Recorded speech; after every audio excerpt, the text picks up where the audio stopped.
David Casson. David Casson. What's important about painting Holocaust survivors that you made it a campaign? Yeah, it's kind of almost become, it was like a series of paintings I wanted to do at first, and then it turned into like a mission in a way. I'm a painter who paints humanity, that I want to paint human beings in their truest, most authentic way. And to paint Holocaust survivors and hear their authentic, truthful stories that I kind of want to embed in amber. And that's what paintings kind of do. They become these sacred objects that kind of are indelible. You can't erase them. They're sacred objects. I wanted to make paintings that would be like that. And their stories are so honest. How I paint is as authentic as I want to. It just seemed to be a perfect mixture of what I wanted to do with my art. Also, you explore all different versions of how people cope with reality and different ways that humanity deals with things, and they're amazing. So it's very interesting because you're painting these people in a setting that's not the setting that made them famous, really. Have you depicted Holocaust situations and scenarios? Yeah. You know, I'm not really actually interested in focusing on the atrocity, but more the 75 years after they were liberated and the lives that they've really built for themselves. Like Renee is a fashion designer, Bill was a makeup artist for Judy Garland, and that's what I find really inspiring about their lives, and that's what I want to capture in the work, them right now, their entire lives, the part of their lives that they've had control over versus the part that they didn't have control over. I think I wasn't a witness to what they went through firsthand, so for me to paint that would be inauthentic.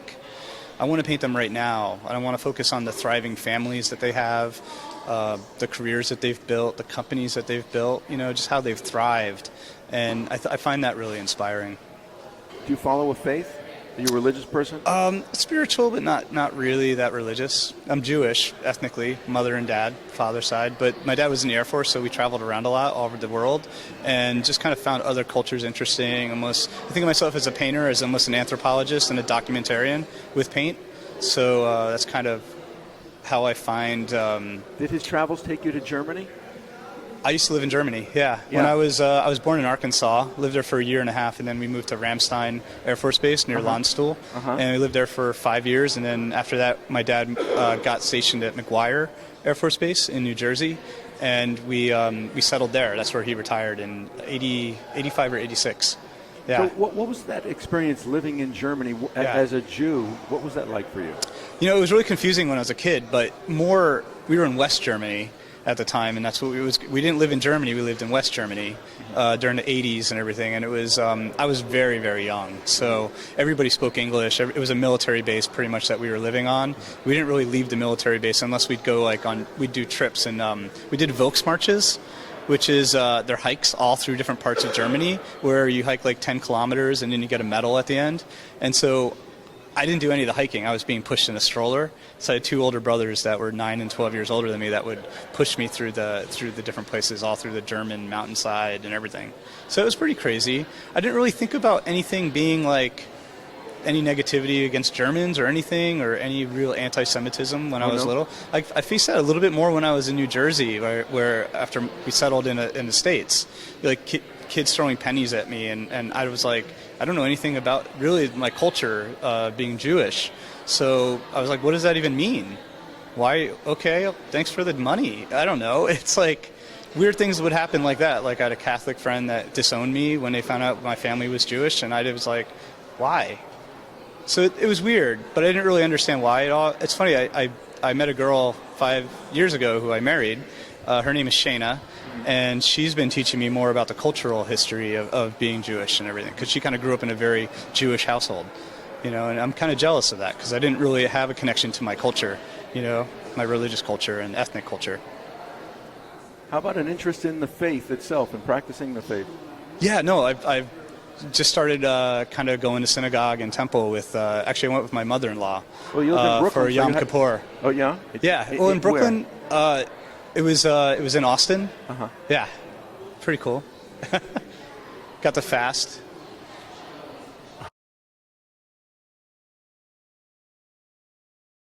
I was born in Będzin, Poland.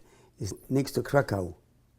Krakow was the main city from Poland. All they came, the Gestapo, all of a sudden, without knowledge, without information, and they start grabbing everybody on cars and bringing it to a certain place, and from there to Auschwitz.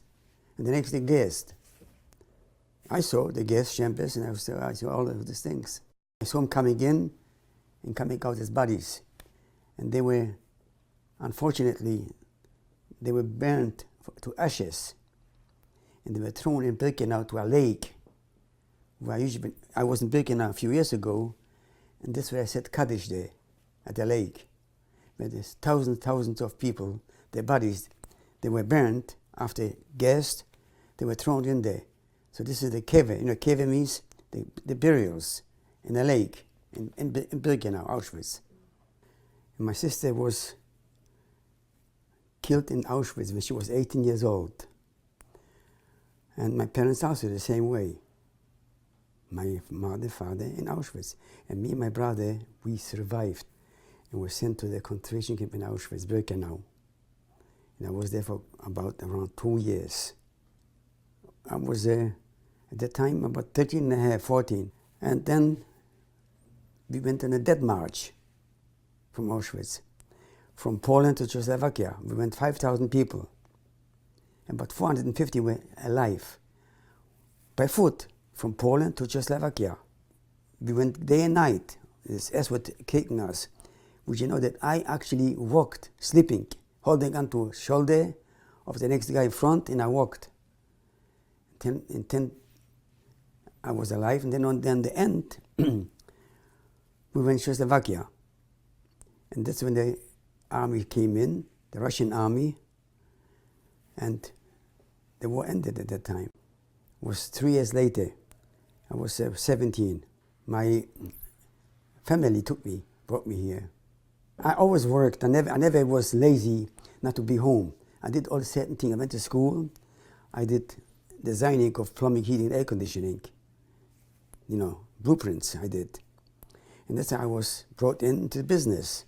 My son works in Hadassah Hospital in Jerusalem, and he has an apartment in Jerusalem. And then also another apartment. And Terry lives in Heshmonayim. I'm going to go the next year at the same time, make a few prayers there.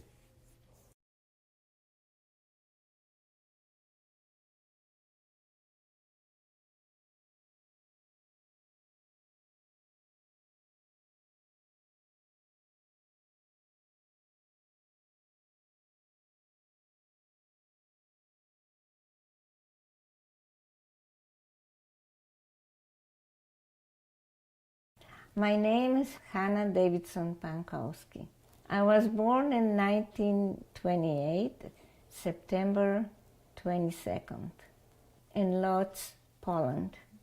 My mother's ancestors came to Poland in 14th century. King Casimir the Great invited Jews to help.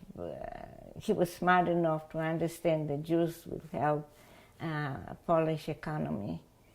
To just have a slightly idea of how destructions, how horrified destructions of Jews in Poland and Lodz before the war, the Jewish population was 250,000 Jews. They prospered. They have a theater in schools, and it was cradle of Jewish culture.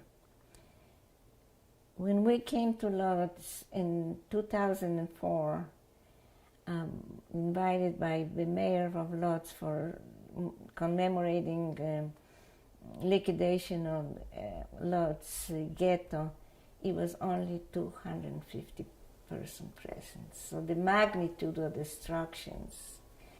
My parents, my mother was prominent artist. My father was successful businessman and philosopher and scholar. My childhood was a very happy childhood.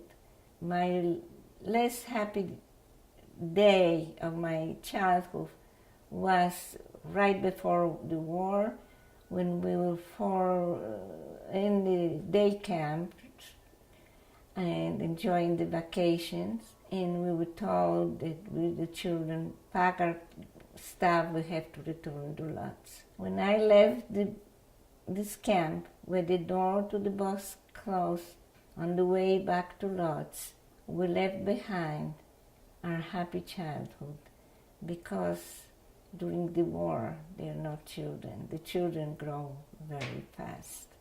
And when the war started, I was 10 years old. We finally came to Lodz. The war started a few days later. Germany invaded Poland.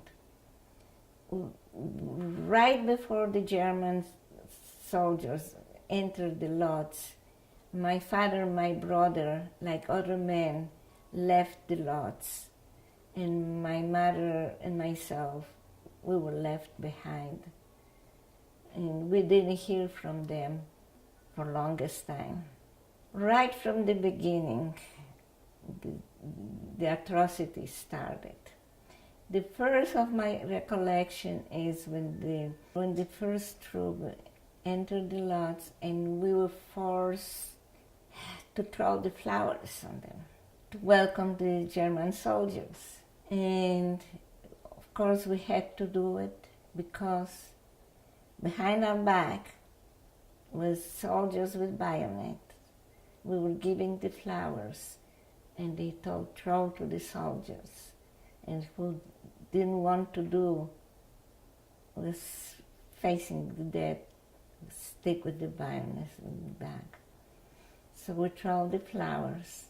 And it was done with propaganda reason. They say, you see, the Jews welcome us here. Very first thing was the rationing the food. The Jews were giving very small amount of food, and for the first time in my life, I begged for a piece of bread, and there was no bread to give it to me. It was for a little while, was going on, and then, of course, we started the order that we have to wear yellow stars. And why the yellow star? Well, we wear this yellow star to be easy to identify, and once it identified, they could commit any atrocity against the Jews the German soldiers wanted. Now I ask myself why I don't want to wear the yellow stars. But I was explained why. I am the Jewish, and after they explained to me that this is why we're wearing this yellow star, I wear my yellow star with pride. Now some people ask, well, you couldn't not wear the yellow stars, but this was impossible, because on the street many times you were stopped for asked to show the documents, and if you didn't have documents, they would take you to headquarters, and very easy they will identify who you were, and you was punished by that. And of course, if you have identification and didn't wear the yellow star, and the identification is a big stamp, Jude, Jew. So Jude without the star, you were killed just as well. In the very beginning, they allowed the children go to schools. So we went to school in very difficult conditions, but with the children have some kind of education. Of course, later on it was forbidden, but this was just in the beginning. And I remember one day going to school, we have to pass the German school, and the happy German children with swastikas on their arm running around, and the little boy grabbed me and said, "Hey, you Jew, carry my book."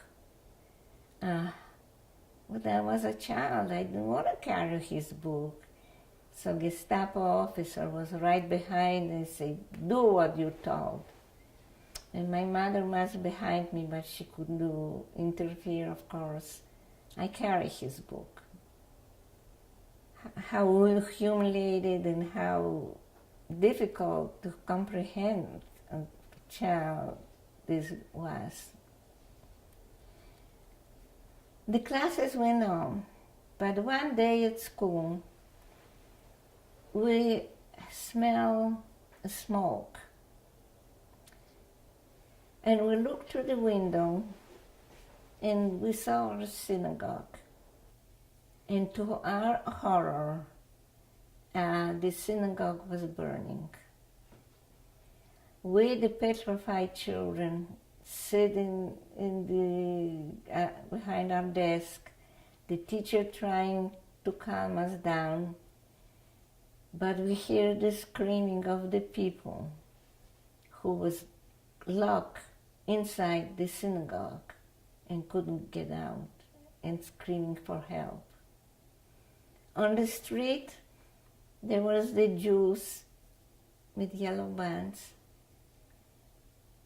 The SS given the Jewish participants standing there, forced them with gasoline and forced them to throw the gasoline on the synagogues.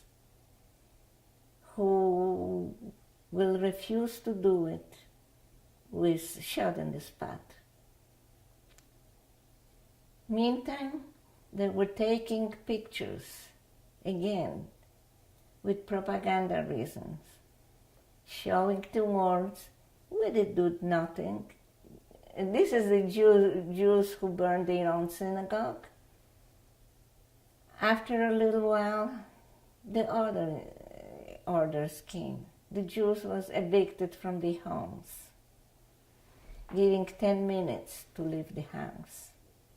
I was cold and hungry, and I was walking from school with my little friend. It was already dark, and I knew that I have to hurry to be home.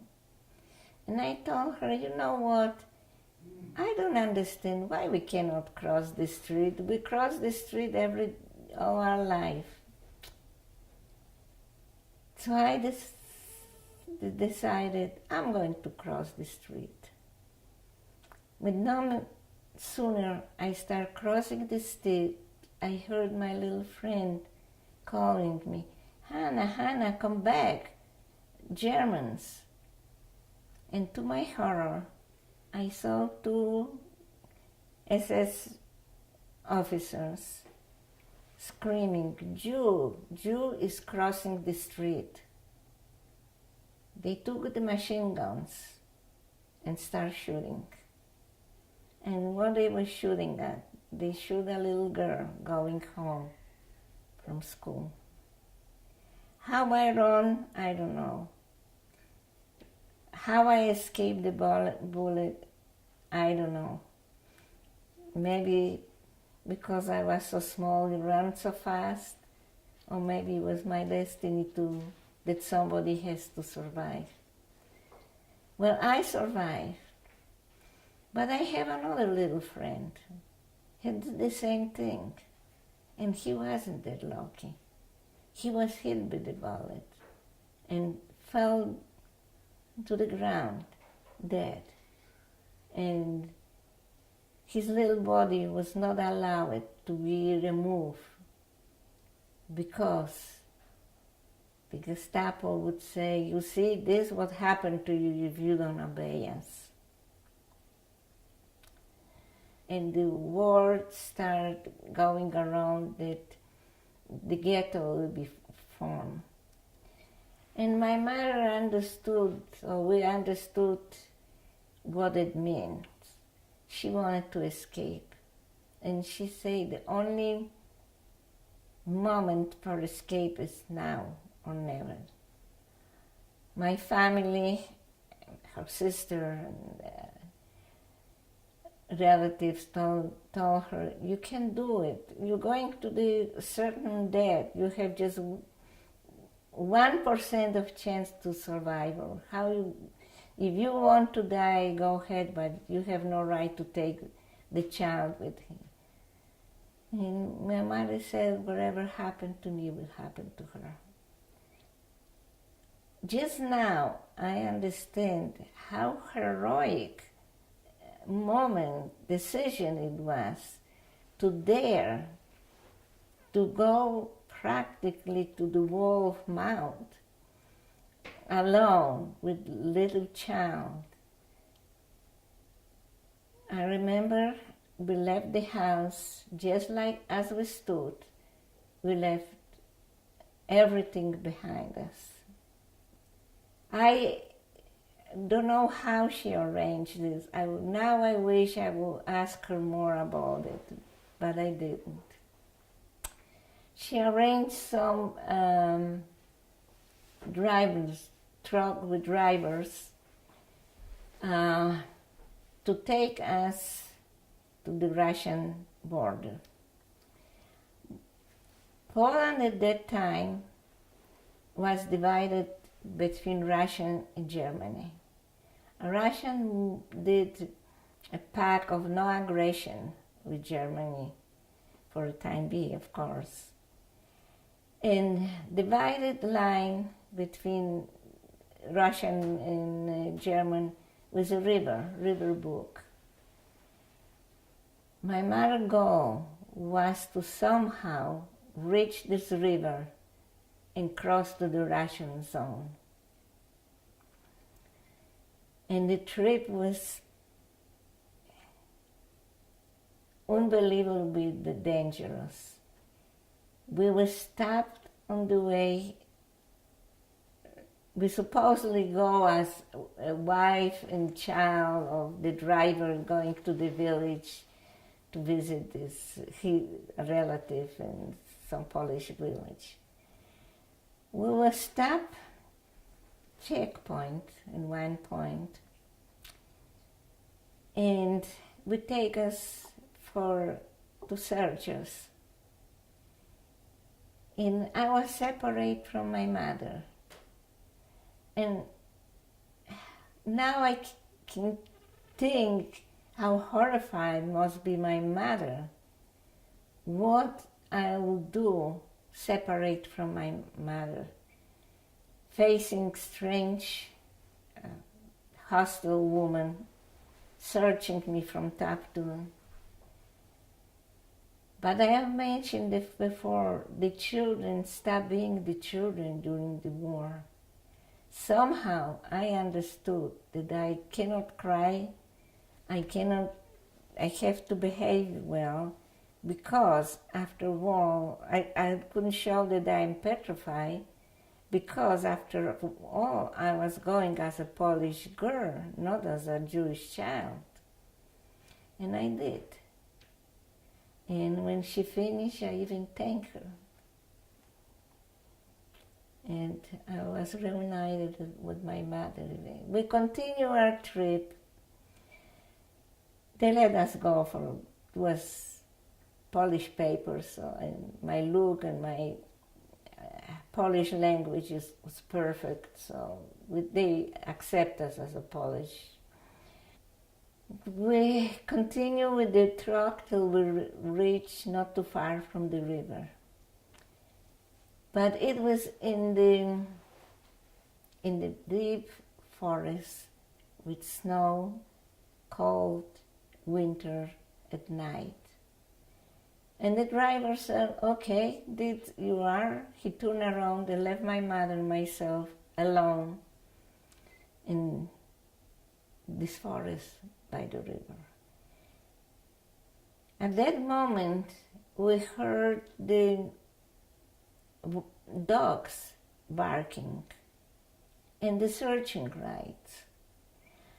And what the Germans knew that some Jews would like to cross the borders, escape to Russia, and they didn't want that. So they sent the dogs and searching light. I remember my mother just grabbed me, threw me to the snow, and we cover ourselves with snow, and she just say, don't move, stay still, and don't make any noise. And for some miracles, the dog lost our scent of us.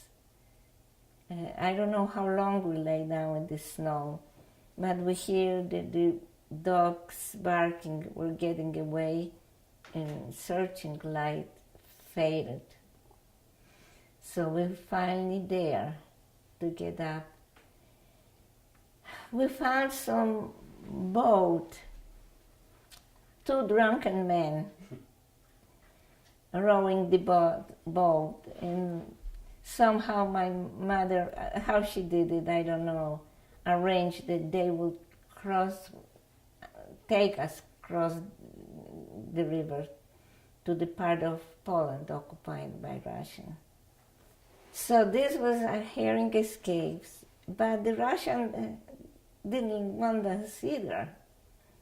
So we have to hide in the village because Russian patrolling and if they would find us, they would throw us back to the German borders, and this will be our end of us.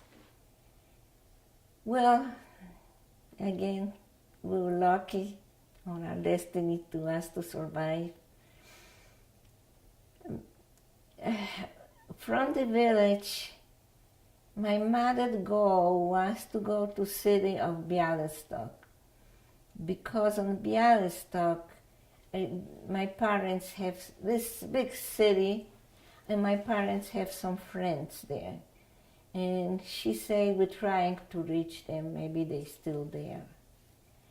Once we left the village, we managed to leave the borders, we went to the town and mixed with the populations, and we were able to catch the train, and indeed we reached Bialystok.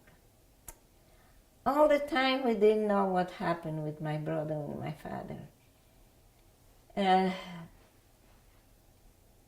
We thought that they would not survive because many people who left the lodge was killed on the way they trying to reach Warsaw.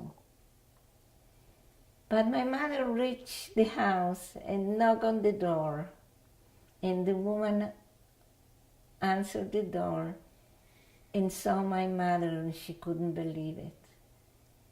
And then after silence for a minute, she said, "Do I have a surprise for you?"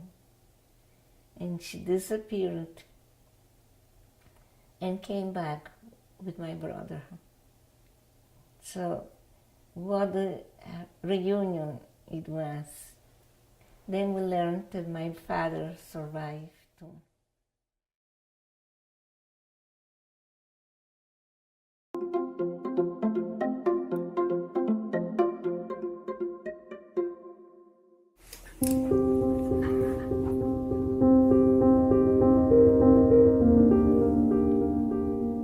I met Elsa, kind of a random kind of thing, because I'm not from Albuquerque. My wife's lived here for about 13 years, and she used to shop with Elsa.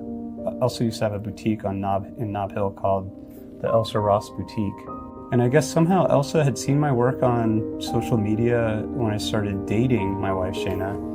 And she went up to Shayna and she said, "Hey, I saw the paintings that David's making of Holocaust survivors. And I don't tell anybody this, and no one really knows, but I'm also a survivor.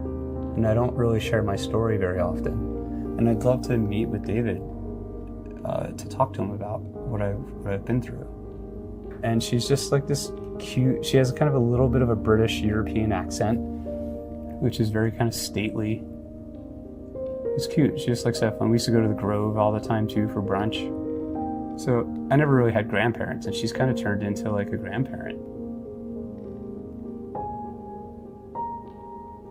I mean, how can someone hate Elsa? She's so freaking cute.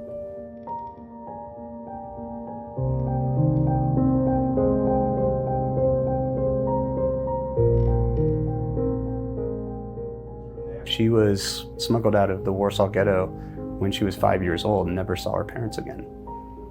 And so she says like the Nazis like took everything away from her. And then after World War II, she was in a Catholic orphanage. I remember she talked about how she had seen the silhouette of the person coming for her at the orphanage, and she thought it was her mother at first. And then she saw her come into the light, and she found out that it was an aunt by marriage, and it wasn't her mother, and she was heartbroken. So for me, I want to kind of make the paintings as authentic and real as possible. The idea that this is a human being in front of you when you see the painting, that it has kind of things that you see unconsciously of your grandfather or your grandmother. You know, you could feel the texture and the tactileness of their skin, like holding their hands. And I want that in my paintings. And that's kind of to humanize them. I was born in Będzin, Poland. It's next to Krakow. They came, the Gestapo, all of a sudden, without knowledge, without information, and they start grabbing everybody on cars and bringing it to a certain place, and from there to Auschwitz. And the next day, gas. I saw the gas chambers, and I saw all of these things. I saw them coming in and coming out as bodies. And they were, unfortunately, with these thousands of people, their bodies, they were burned after gassed.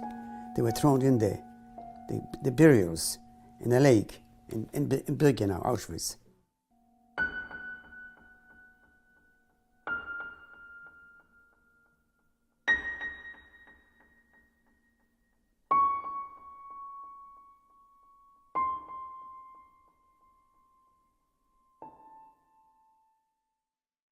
You know, as a painter, I want to paint things that are meaningful to me and that could be meaningful to other people as a way of like marking history. And if I wasn't a painter, I'd probably be a historian or an anthropologist.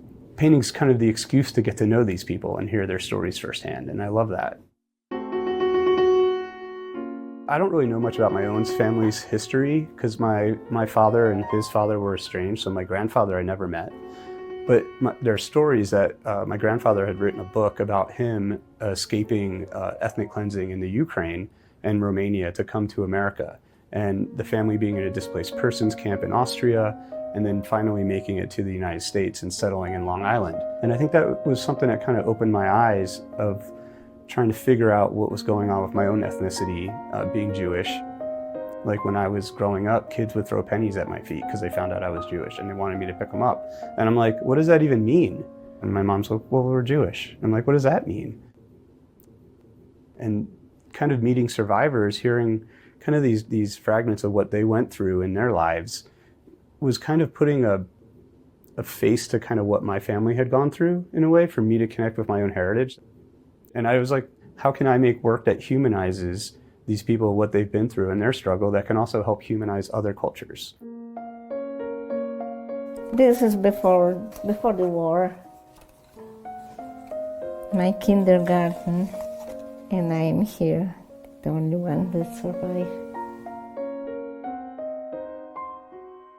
And it's Hannah Davison Pankowski. Her mother was an artist. I met her in San Antonio in 2017. She tells a story about how she was coming home from summer camp on the school bus right when Poland was being invaded. My name is Hannah Davidson Pankowski. I was born in 1928, September 22nd, in Lodz, Poland. My childhood was a very happy childhood. My less happy day of my childhood was right before the war, when we were in the day camp and enjoying the vacations, and we were told that we, the children, pack our stuff, we have to return to Lodz. When I left this camp, where the door to the bus closed, on the way back to Lodz, we left behind our happy childhood, because during the war, they're not children.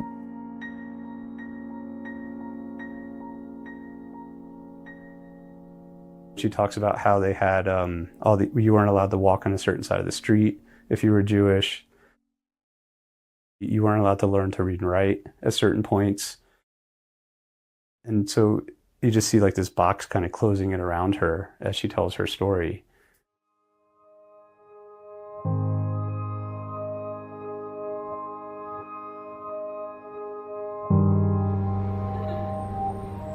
Nice to see my.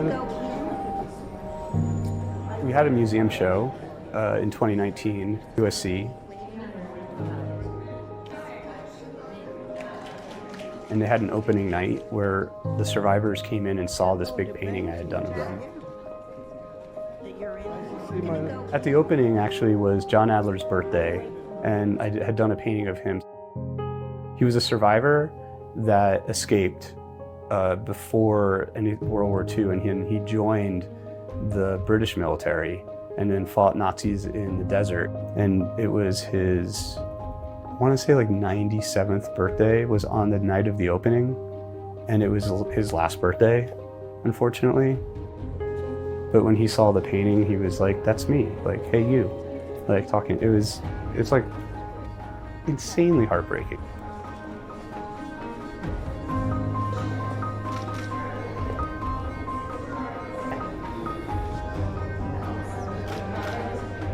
Nice to see my.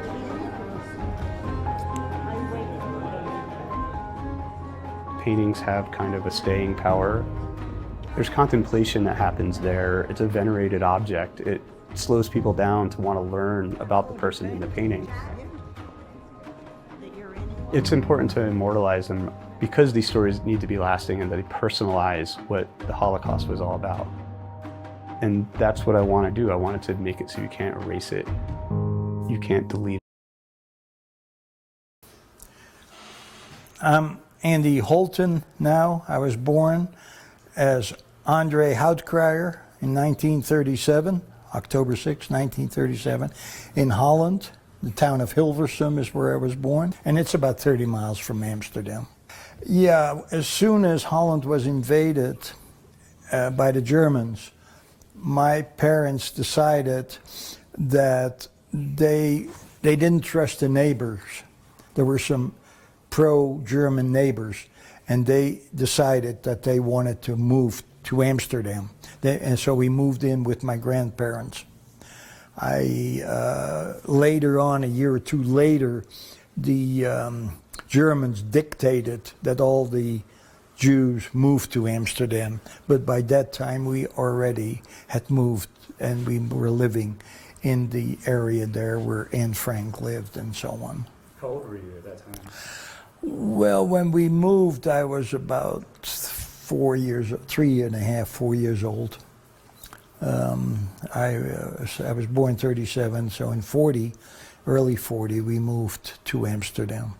What part of Amsterdam were you in? Well, it's Amsterdam South, they call it. It's also called the river neighborhood.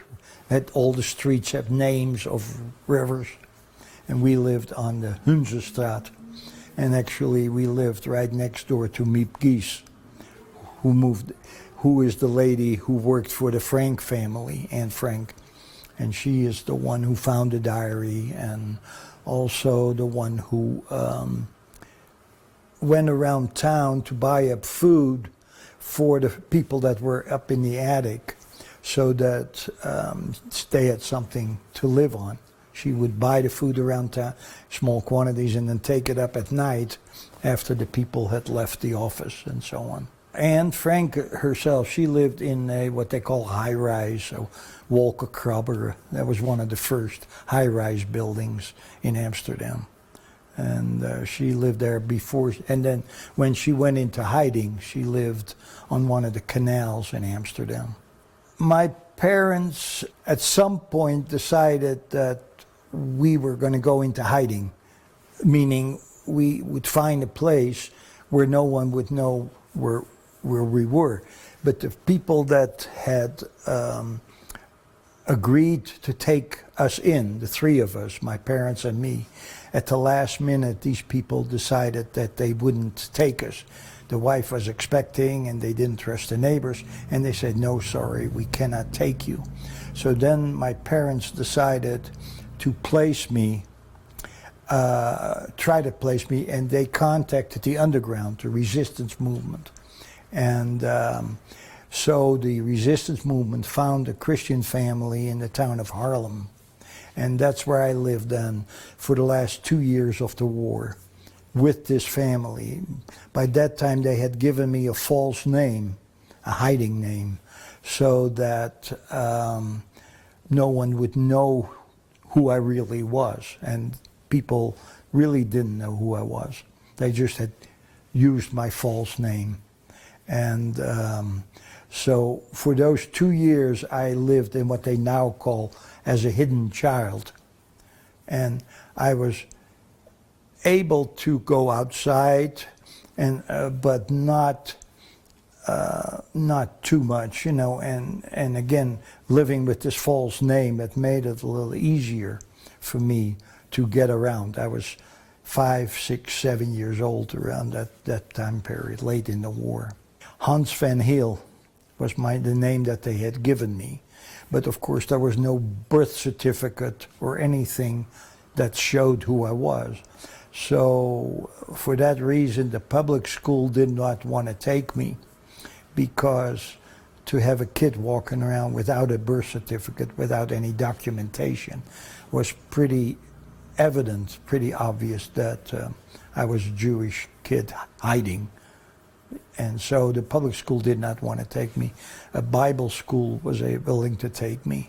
So I went to school at a Bible school, a Christian Bible school.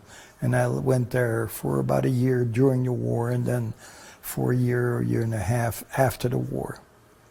And then when it became obvious that no one was going to come back to claim me, I was still living with these people who had taken me in. And by that time then the people decided to move me to a public school. And the Meyer family, Johannes Meyer, and he spoke up, and he is the one that the underground contacted, and he said, yeah, we'll take him. So I lived with them from the middle of the war, 43 on to 45. From time to time I had to get out of the house when they were concerned that the police or the Nazis might show up at the front door looking for me. There were times when after they had arrested my parents, they were looking for me. They had evidence. I have a document that shows that it is a registration card, actually, and it has my father's name, my mother's name, and my name on it. So they knew I existed, but they didn't have me. So at that time they arrested a friend of the family, a Christian lady who they thought, the Nazis thought, might know where I was, but she never gave it away. So after 3 months or so, she was released from the camp in Holland. As I said, I saw them last when I was 5 years old. So, and so, yeah, they took me and took care of me for those 2 years of the war. And then when the war was over, after the liberation, they kept me. They hoped, or they assumed, that somebody would come back to claim me. They registered me the best they could. They didn't have good information on me, but they registered me the best way they could. In case anyone came back looking for me, they would know where to find me.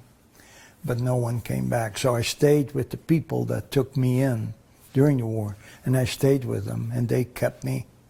They could have sent me to an orphanage or something like that, but they elected to keep me. So I was very fortunate in that respect. And then I got a good education, and I finished grade school, and then I finished high school. And then I was able to immigrate thanks to the United States setting up a special quota for war victims. So I applied in May, and I was gone in December, and the Dutch were anxious to get rid of me. They had too many people, so they paid for my airfare, and they gave me a little money, pocket money, and they gave me some insurance. I was 19 when I came, and settled in New York City. My foster sister lived in New York City, and she was sort of my first stop. Did you speak English at that time? My English is pretty good, actually. In Holland, you learn English, French, and German. And the interesting part of that was when I took the oral exam to graduate from high school, I got downgraded for having too much of an American accent and not enough of a British accent. And I picked up an American accent because of listening to the Armed Forces radio in Germany, listened to the ball games and things like that. Unconsciously, I picked up an American accent. When I was, at the end of the war, 7 years old, I didn't really realize what had happened. Being a Jew or anything like that didn't make any sense. That word didn't mean anything to me. So, but then, as I was 8, 9, 10 years old, then I started realizing, that I'd lost parents and that I was hoping that someone would come back. And so this was something that for me, in a way, that was the rough part of the war, was the period of 5, 6 years roughly after the war, when I was hoping that someone from my family would come back. Not that the people I was with weren't good to me, but I realized at that point that I was missing something, that I didn't have a close relationship with parents. I mean, that during the war, when I was 6, 7, you didn't, as a 7-year-old, you didn't know what's normal for a child. What relationship with your parents. I mean, we now, as you're older, you realize a normal relationship is that you have parents that you can hang on to and that they take you out and all that kind of stuff. But as in my case, I didn't realize that I didn't have that normal life. I didn't know what a normal life was. And so for a long time, I just lived one day at a time, I guess. But slowly, around the age of 8 to 10, I realized that things were not quite normal, that I had been, that I'd missed out on something, if you wish. And but, I'm very grateful of the Meyer family, what they did. Don't blame them at all. But they did the best they could, and they were absolutely wonderful. They raised me as their own. So, but obviously I didn't have a normal childhood. I just realized yesterday, as a matter of fact, that I probably never had a 6th and a 7th birthday party, because the Meyers didn't know when my birthday was. So they couldn't have had a birthday party. Not a big deal, of course, but I just realized that yesterday. Because when they registered me at the end of the war to see if anyone came back, I have a form like that, which I actually found at the Holocaust Museum in Washington on the floor somewhere. It's a registration form, and it says Arnold Houtkrier. They had my first name wrong. And then they said birth date, approximately 1937. They didn't know when my birthday was. So, but they knew where. They registered me with a certain address where I was living, so that, again, if someone came back, they would know where to find me. But no one came back. It took me 55 years after the war to finally meet up with a blood relative. I also feel deep inside that the Meyer family, who took these chances, should be recognized in a way. So I give them credit by talking about it. And my parents made this, in my mind, heroic decision to place me in the middle of the war. They didn't know what was going to happen, but they thought I would have a better chance if I was living with a Christian family. So that must have been a very agonizing decision, but they made that decision, and so I feel that was very heroic. My name, now Marian Turski, but before I have changed it, because of some security reasons, it was Turbovic. And I was born in 1926 in what is now Lithuania. In Polish it was Duskiniki, it was part of Poland at the time. When I was in Auschwitz, because I survived Auschwitz, very often people ask me, what was the worst there?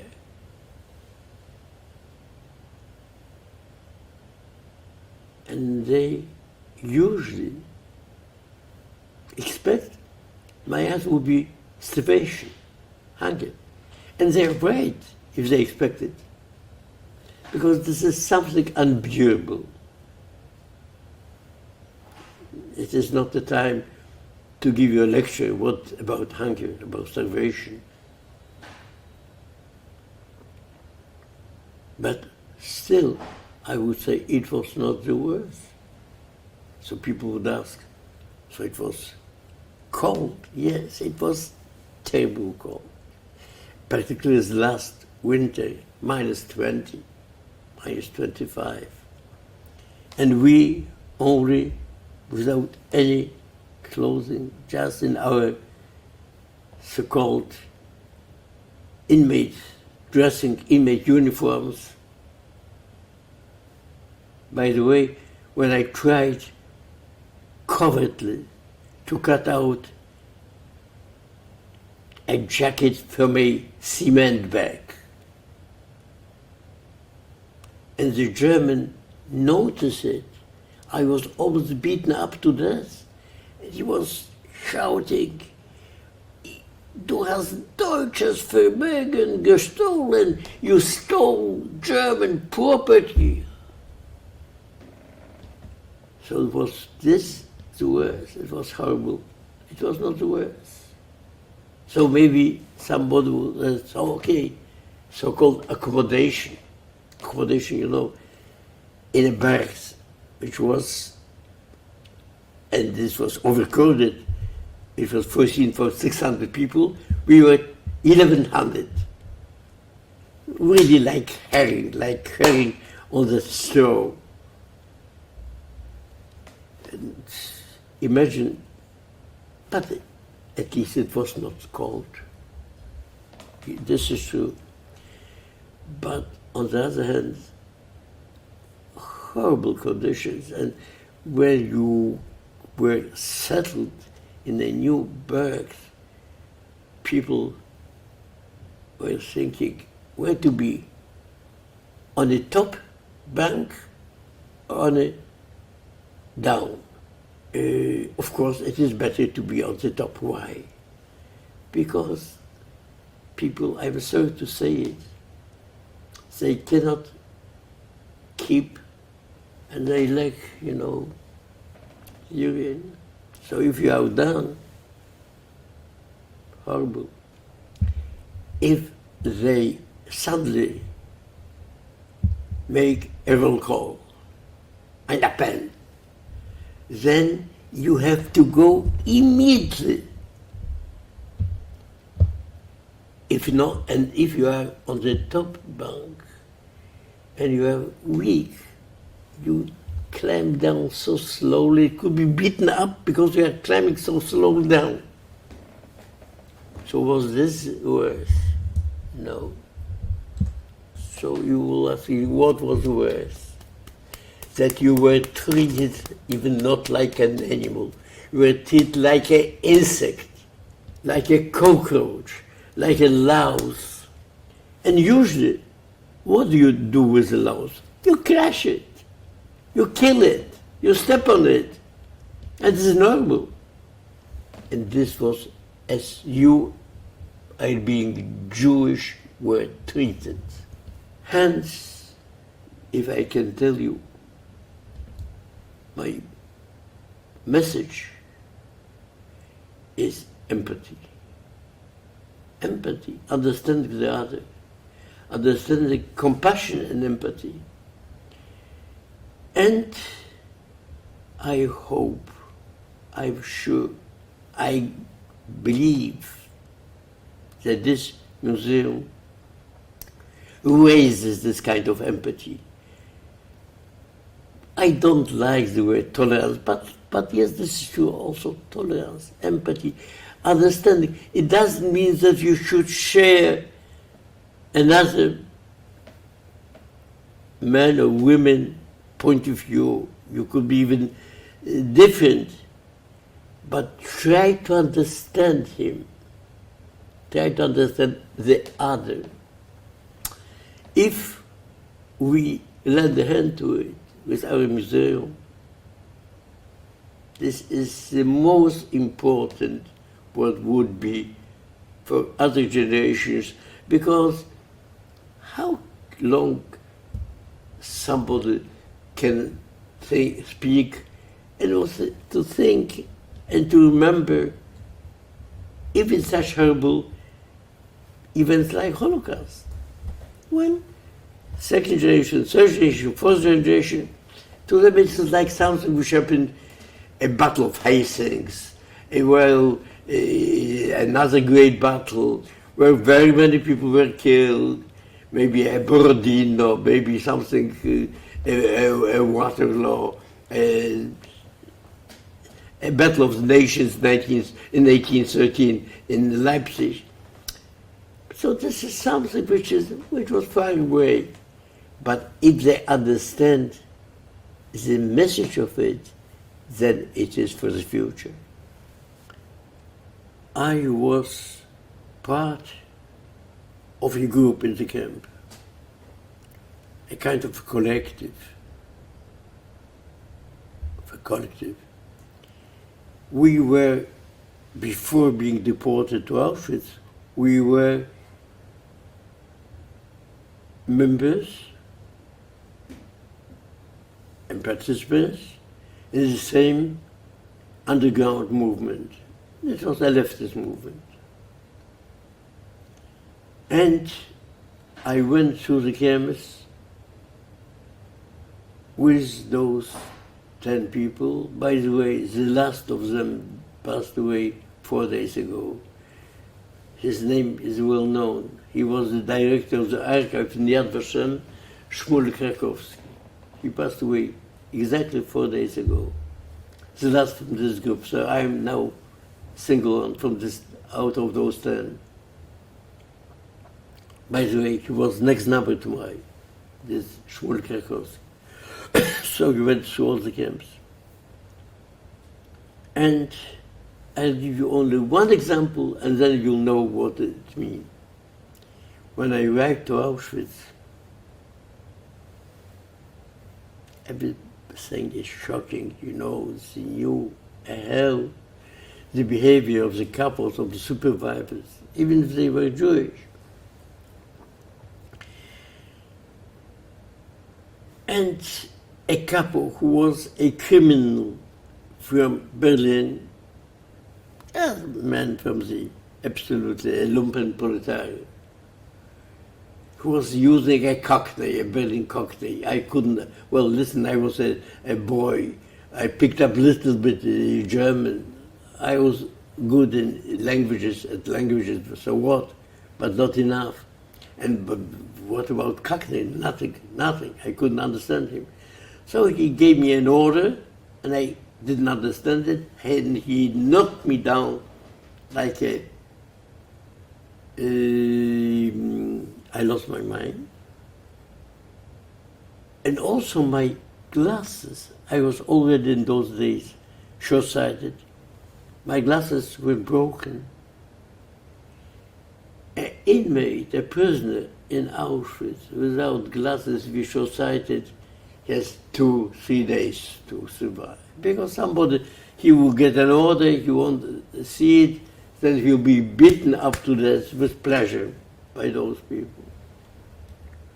So there was necessity. Glasses for me. But it is not like today you like glasses, you need glasses, you go to the optician, you go to the doctor and then to the shop. Okay? But there was a possibility to get glasses. How? From the dead bodies. But people who were dealing with it, exporting the property, so-called Canada, maybe you have read about this, they were called Canada. Well, this was a name of the commando which was sorting the properties. Maybe we use the name Canada because Canada was a pseudonym of great standard. And they were living in good standard. They had food and everything. So in the camps they were also prisoners. They could go to the gas chamber if the Germans would like. But so long as they were well fed, in very good position. So they told, yes, if you want, you should pay for it. What was the currency? There were different currencies, of course, fake currencies. Vodka was a currency, cigarettes were a currency, we didn't have it. Neither vodka, no cigarettes. But we had still one currency. It was bread. And they demanded 3 portions of bread, daily portions. If I had to give it, I would die. And my 10 people, my comrades, 9 with myself, decided we have to save him, to help him. And one day they cut out of the 10 portions which we got, 3 to deliver, to make an exchange for the glasses from the dead body for myself. So you see, being in a collective was not only this kind of help, it was also everyday insistence. You go wash because you want to sit, to lay down a little bit longer, 15 minutes longer on the bench.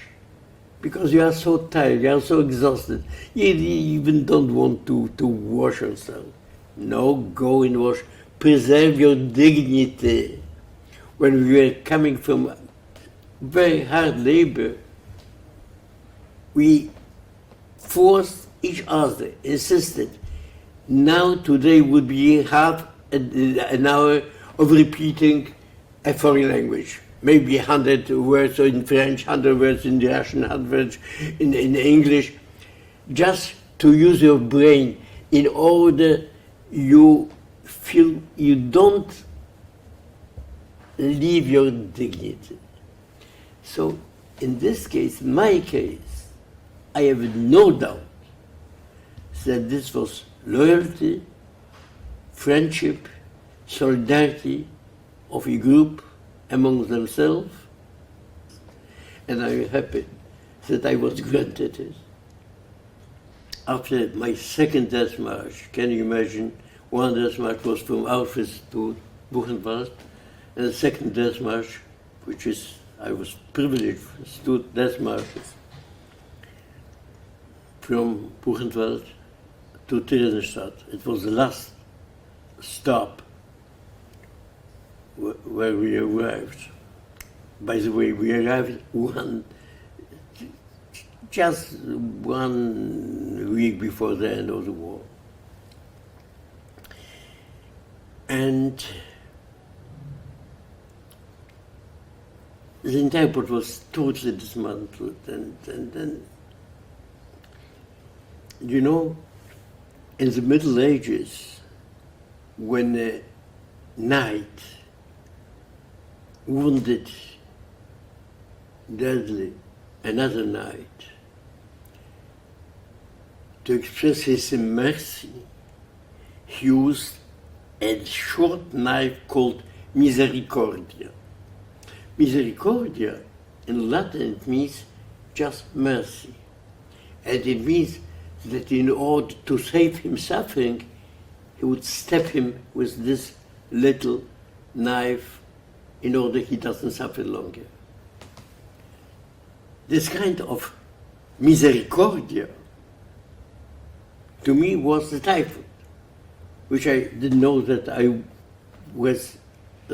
was incubed, because the incubation time is 3 weeks, so I was incubed in time of the death march, and it occurred just a week after the war, or 5 days after the war, with a very high fever. Imagine that the typhoid, which was to be the misericordia to me, just to give me a step, and all my suffering with my lungs, with my stomach, with my the diarrhea and so on, because I couldn't eat anything. When even I was offered some food, I couldn't eat anything. I vomited. So it was absolutely agony.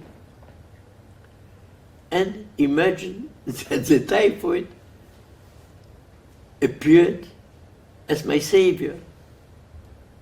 The high fever, this is a phenomenon which was described by a medicine professor from Prague, my case, that the typhoid, the high fever, killed all other diseases.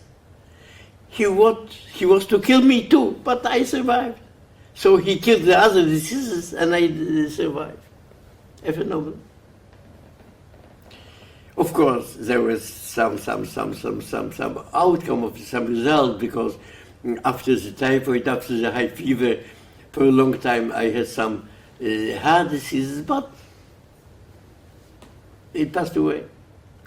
But my recovery time was quite a long time. So to think about a life, I start thinking in end of August and beginning of September, 45.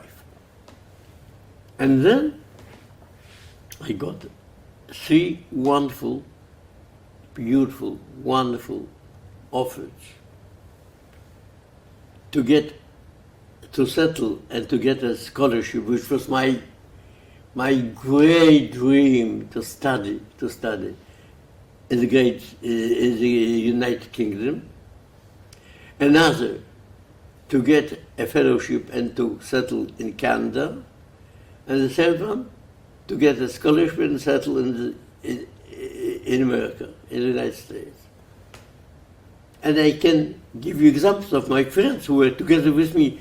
One settled Ben Helfgott in Great Britain, the other, Robert Boyle in Canada, Roman Kent in the United States, and I, because I was a leftist, decided going back to the poor Poland to lend a hand in rebuilding the country.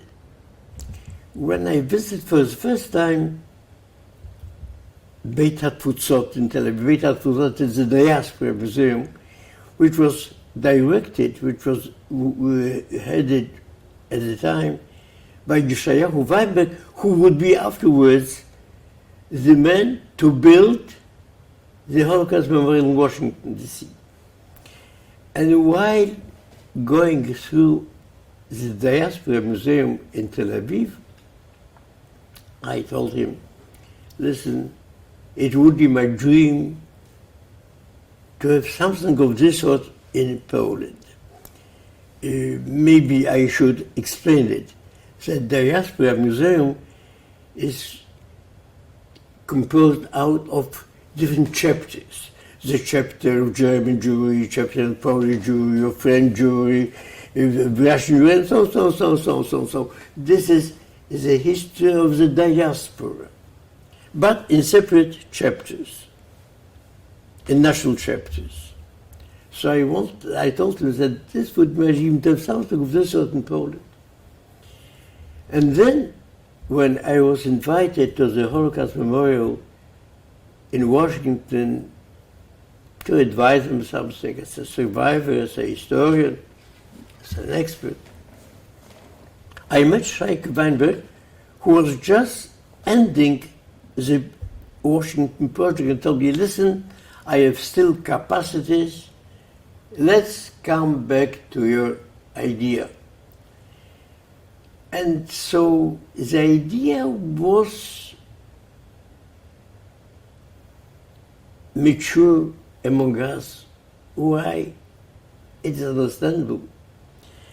Because after the war, there has been a vacuum, a great vacuum of a ethnic group which was very important, very numerous, well, 10% of the population, which, in matter of fact, settled in Poland quite a short time or after Poland has become a state. So this is natural that we were in a way part of this soil, part of this land. And then after the Holocaust, this terrible vacuum. And this is in a way something, a paradox, because if a Polish kid, if any Polish citizen takes any encyclopedia of Poland, any, kind of dictionary, that's a dictionary of Polish poets. So he will see that 1/3 of them, of the great Polish poets, let's say maybe 20%, were of Jewish origin. Great poets, great scientists, doctors, economists, and so on, artists. And here it is, the vacuum. So he reads about them, but he never met a Jew. So this is, in a way, a substitute. It's something, a substitute. It's something to replace, and also to evoke memories, and also to tell people, look, they were among you. This is the one point of this view. And the second one, which is, to me, very important, I survived. I got a chance to be educated, to make a living, to make what people would say a career, if you want to call it this way, okay. To make a living, to have some achievements. My father who was cast in Auschwitz, my brother who was cast in Auschwitz, they not. And this is in any Jewish family. Out of my closest relatives, 43 close relatives, it means cousins, first rank cousins. Only, there were 43. Only 4 survived. Myself, my mother, who underwent the selection in Auschwitz and was then bought as a slave, like we all, to a factory in northern Germany, and therefore she was ascribed to Bergen-Belsen. I was purchased by a company in Poland, close to Auschwitz, and therefore I'm tattooed, because tattooing was only in one camp in Auschwitz. And then my cousin, who lived first 2 years under the Soviet rule, and then she taken into a camp and finally to Auschwitz, and she survived. And a second girl cousin who escaped from the ghetto of Kletsk to the partisans, and all the time was fighting with the partisans. So out of 43 closest members of my family, only we 4 survived. And what about the 39? Who will remember them? Who will understand what they did, how they lived, how the ancestors lived? So this is the idea not of another Holocaust museum, the idea of what was before the Holocaust. Of course, the Holocaust is part of our history. We cannot avoid it. So it is in this building, in this core exhibition. However, what is most important to understand how our ancestors used to live for ages, really for ages. Well, how they flourished, how they suffered, how they